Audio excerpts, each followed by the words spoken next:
Hi everybody, I'm Tim Hughes. I'm Timothy_Hughes on Twitter. I'm the co-founder of the Digital Leadership Associates. I'm also the author of this book, Social Selling: Techniques to Influence Buyers and Changemakers. Today, really excited, we've got Kelvin Lee, who is from Thomson Reuters.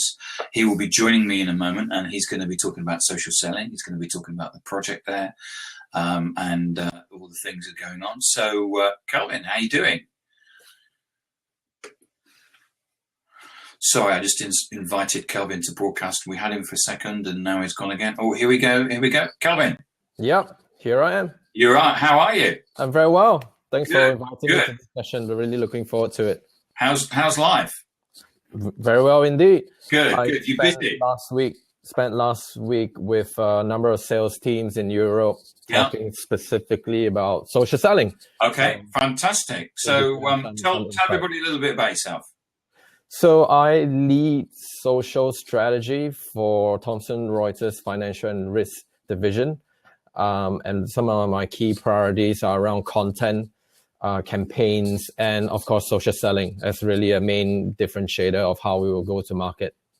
Okay, so how have you gone about implementing social selling in Thomson Reuters? What's the way that, what things have you done to get the stakeholders involved and get everybody energized about social selling? Well, number one is show them the money. Right. I think if we would be talking to sales managers, sales directors, quota-bearing sales colleagues, they'll be sitting there thinking, marketing guy, social guy, telling me about social selling. You better show them the money. Case studies, examples. I think if that excites them, they're more likely to take action. Right. And to start to participate in the training, the certification, understanding where all the content pieces are, how to improve their LinkedIn profiles, thinking of their profiles beyond just a resume or a CV, but actually their personal landing page, so to speak.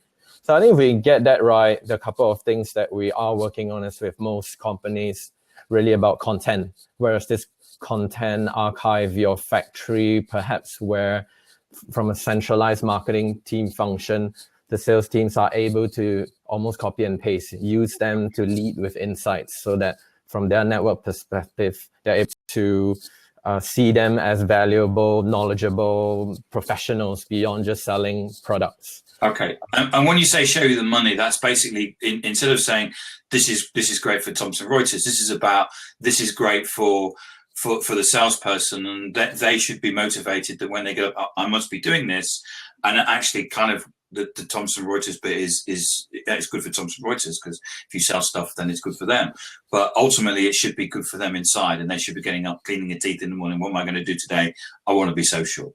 Yeah, absolutely. And I think that's what's really making a difference for our rollout of the strategy this year, where I've had more time to spend with sales managers and sales individuals to say, hey, social selling is not about marketing or the business, or let me show you a 10-slide deck on what the strategy is. It's like down to your level, it's less about social media. It's not even about the platforms. It's about using online social platforms to listen, to elevate yourself as a thought leader, and ultimately to grow your network, so that if you get these things right, you're more likely to be able to use the philosophy of social selling to be more successful in generating leads. That's interesting because I now run my own company, and I'm actually prospecting for myself.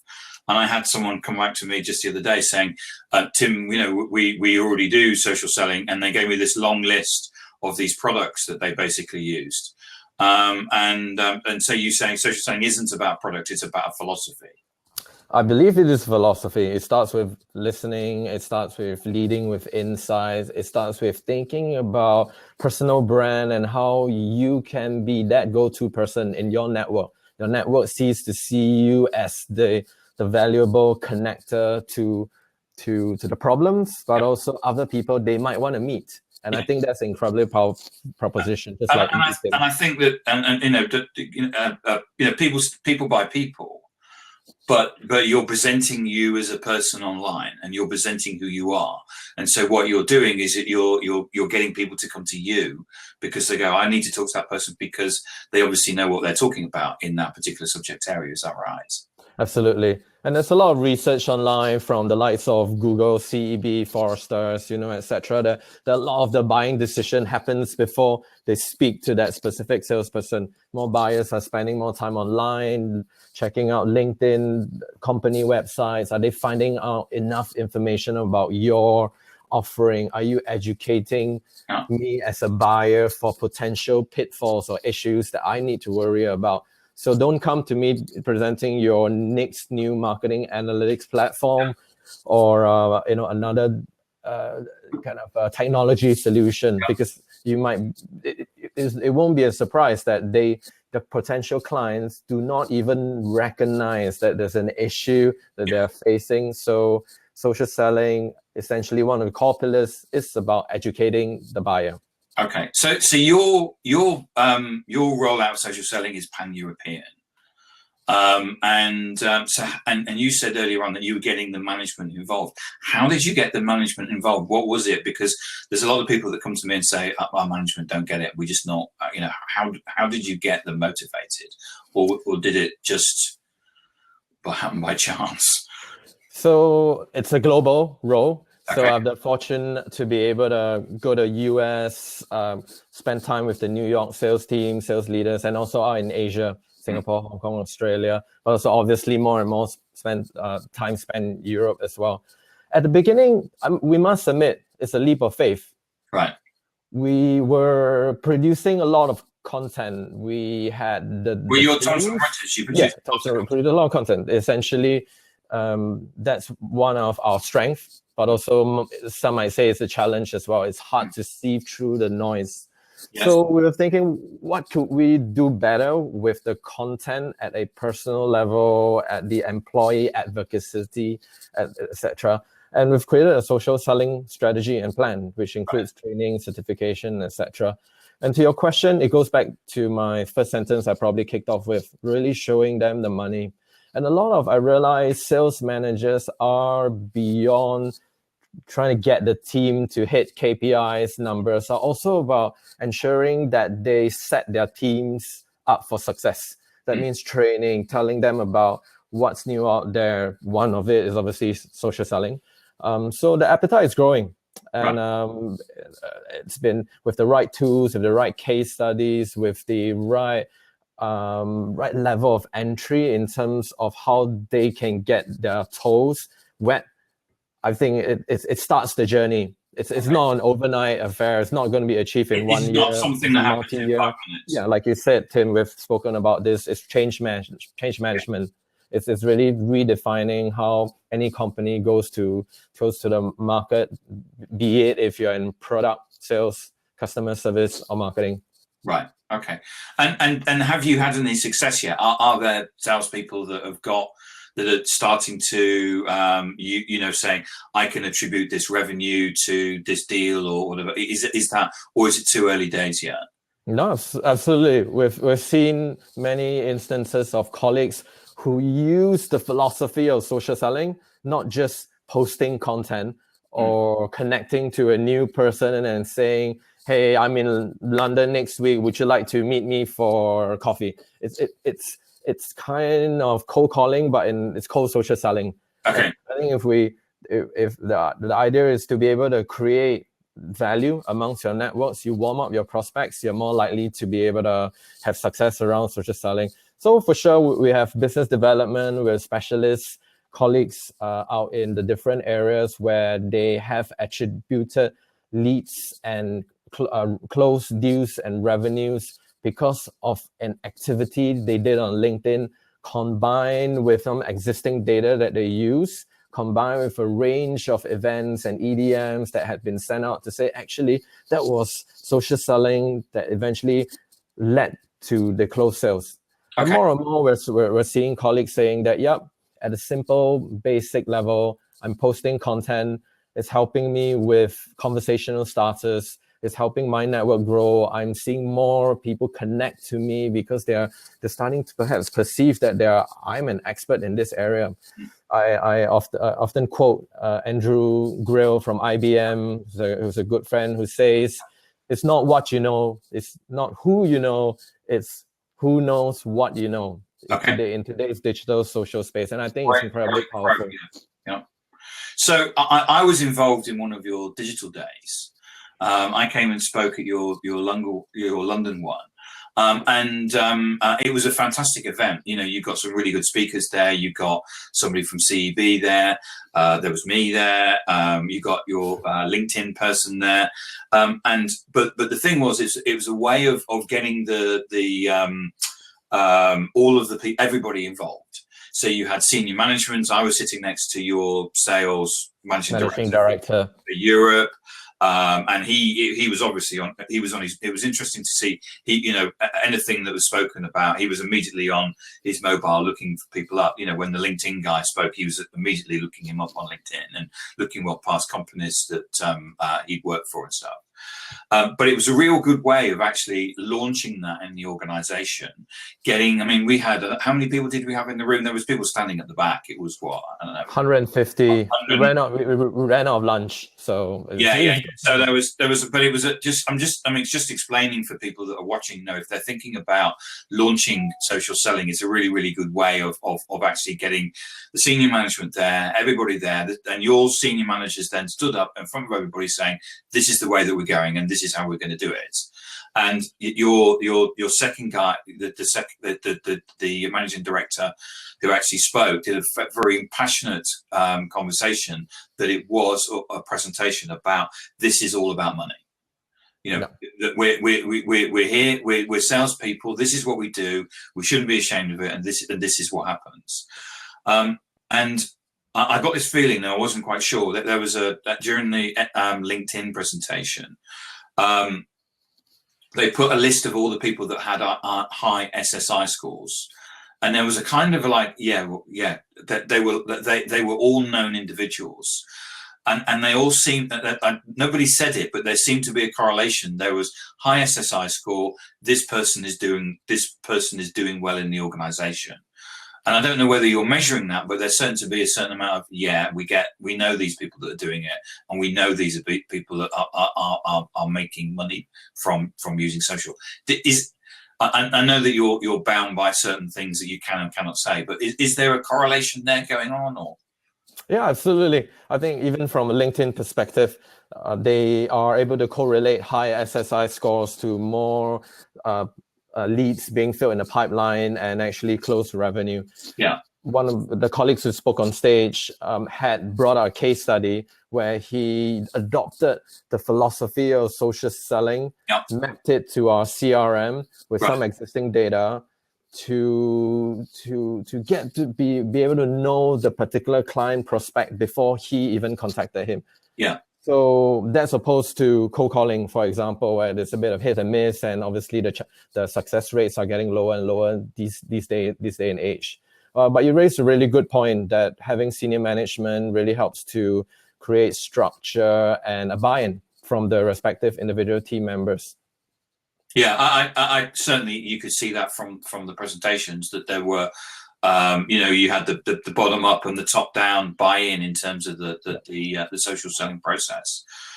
So from that event, I think you went off and flew off somewhere in Europe. I mean, it's interesting, in terms of the rollout that you're seeing in Europe. How are you getting the buy-in in those countries, and the way that they're because it's France.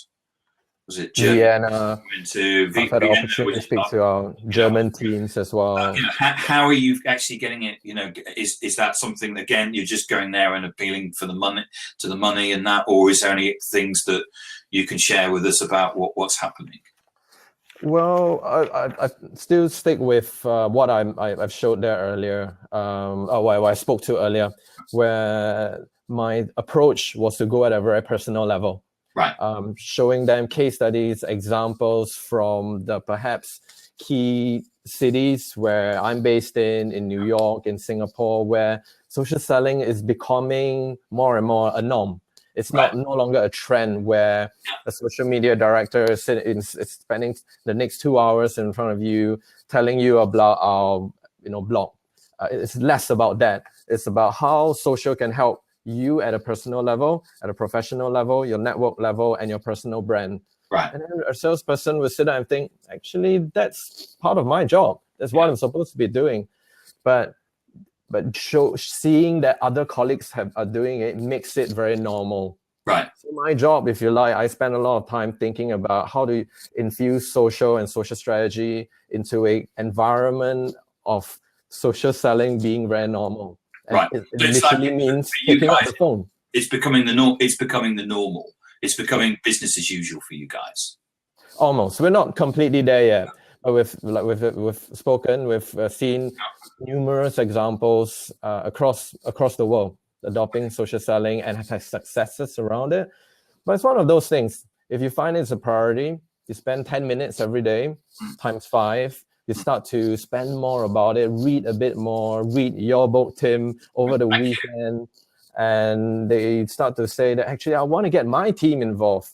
So as a result of last week, I've been invited back. I've been invited back to Paris, to Frankfurt, to Madrid, to Brussels, to all our teams. Because the good news needs to be spread around the whole of Europe and pretty much the world. Because you guys actually, I thought I'd mention this. You guys actually purchased quite a few copies of my book, and gave them out during the London event. You also gave some of it out during the I think when you're in Switzerland and places. But again, that was about making sure that people understood that this wasn't going away. You were committed to social selling and things are moving forward using social. Absolutely. I think it's all about creating structure in the rollout of the program. Your book obviously came out at a really good time where I'm over the next couple of weeks and months spending more time with sales colleagues, and in a way I can hold up something and say, hey, it's not just a bunch of slides which I've created. There are many experts out there. In fact, Tim had spent some time with the London team and shared some really good tips. By the way, who wants a book?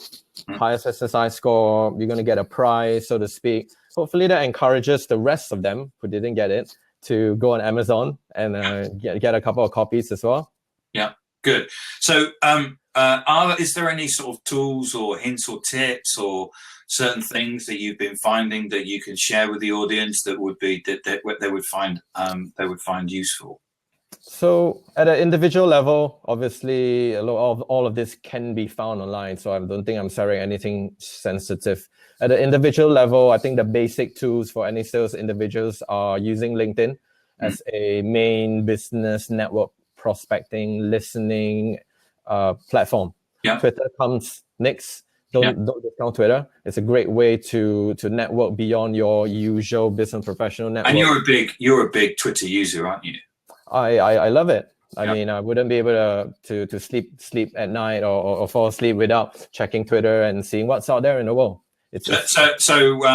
Kelvin's Twitter handle is I am Kelvin Lee. So I'll get you to talk about where people can contact you at the end. But I just thought I'd mention this because I mean you're a great Twitter person, and from a person that really gets to mix up not just about work stuff, but when you follow you, it's an interesting thing. You're interesting and you're providing interesting content. It's not about Thomson Reuters this and Thomson Reuters that. There'll be the obvious bit that slips in every now and again, but for people that are watching, I am Kelvin Lee is a great person to actually follow and engage with, and I certainly would recommend that. But anyway, any other things? So you're using Twitter, you're using LinkedIn. What else? So one of the biggest challenges for any sales colleague finding content is to find the time to find the content, and there are hundreds and thousands of numerous sources. So a number of content and news aggregators out there. We personally recommend Fitly.com. It's a free site. You can categorize your favorite areas. It might be big data, fintech, foreign exchange, commodities, risk or compliance. Or you might be involved in startups, innovations, or what's happening out in Silicon Valley. So use news content aggregator tools like Feedly. It's a free version. You can get a lot done without paying anything. So it's a great way to share content beyond your company's offering or your press release of your white paper, which could be sometimes quite dry. Yeah, and what do you think in terms of sharing? I mean, I use Flipboard. And as a business, Digital Leadership Associates uses Scoopit, which is a paid app. It's just whereas Flipboard is free. What are you using any? Do you just post stuff, or are you using some metrics like 411, or what are you doing in terms of posting? Or personally, I do a lot of 411. So 411 talks. Which is described by Tim in his book. It's all about posting 4 pieces of content that you personally curate. It's about your brand. It's about your key focus areas. The next one is one that is about yourself. You might be at a corporate event. It might be at a charity event your company or you are involved in. The last one is something from the company, something marketing approved, etc. So it strikes a balance. So it can be 511 or 621, etc. But the point is, don't share just business content. People want to connect to someone who is not like a robot, someone who is human, someone who is interesting. And that's perhaps what connected me with you, Tim, in the early days, a year plus ago, where authority breeds authority, attracts authority. The more senior you want to go up the value chain, your target clients, they're likely to see you as either lower in the value chain or are you high up there together. And that's what you're trying to create on social. Brilliant. So where can people get hold of you, Kelvin? Give them your coordinates, LinkedIn, Twitter, etc. Right. So I'm contactable on twitter.com/I am Kelvin Lee. The second one would be linkedin.com/in/I'm Kelvin Lee. And of course, I'm sure Tim will send out links and we'll be on Twitter and LinkedIn, etc. And please get in touch. I'd love to carry on a conversation. If you are in London, if you're in Canary Wharf, anytime, drop me a note. We can have a quick coffee. And you're happy for people to get in touch with you and talk about social selling and talk about your experiences and share those experiences. Yeah, absolutely. That's where the community thrives. I'm happy to share my knowledge. Social selling is also about give and taking. So if there's anything I can help with, if you like, I might ask for your help at some stage as well. Yes, so please. Kelvin, thank you very much, and thanks for sharing what you're doing at Thomson Reuters. Thank you for having me. 20 minutes is usually what we do, so but thank you very much. Thank you once again.